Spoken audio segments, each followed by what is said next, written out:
Hi అండి. డోక్లని ఎలా చేయాలో చూపిస్తాను. ఒక బౌల్లోకి మజ్జిగ వేసుకోవాలి. తర్వాత పసుపు, ఉప్పు వేసుకొని కలిపేసుకోవాలి. శనగపిండిని కూడా ఒక కప్పు వేసుకొని బాగా కలిపేసుకొని వాటర్ యాడ్ చేసుకుంటూ కేక్ బ్యాటర్లా కలిపేసుకోవాలి. ఇలా కలుపుకొని 20 మినిట్స్ పక్కన పెట్టేసుకొని స్టవ్ పైన ఒక పెద్ద బౌల్ పెట్టుకొని వాటర్ పోసుకొని మరిగించుకోవాలి.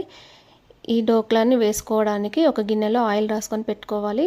తర్వాత బేకింగ్ సోడా, ఇనో ప్యాకెట్, కొన్ని వాటర్ వేసుకొని బాగా కలిపేసుకోవాలి పిండిని. 20 మినిట్స్ తర్వాత ఈ బ్యాటర్ని ఒక ఆయిల్ రాసుకున్న గిన్నెలోకి వేసుకొని 20 మినిట్స్ కుక్ చేసుకోవాలి లో ఫ్లేమ్లో. తర్వాత ఆ లోపు మనము ప్యాన్ పెట్టుకొని ఆయిల్ వేసుకొని ఆవాలు, పచ్చిమిర్చి, కరివేపాకు, సాల్ట్, షుగర్ వేసుకొని వాటర్ పోసుకొని మరిగించుకోవాలి, చల్లారనివ్వాలి. తర్వాత ఈ డోక్లా రెడీ అయిపోయింది. ఇలా బోర్లించుకొని ప్లేట్లోకి వేసుకోవాలి. ముక్కలుగా కట్ చేసుకొని ఇందాక తాలింపు పెట్టుకున్న వాటర్ని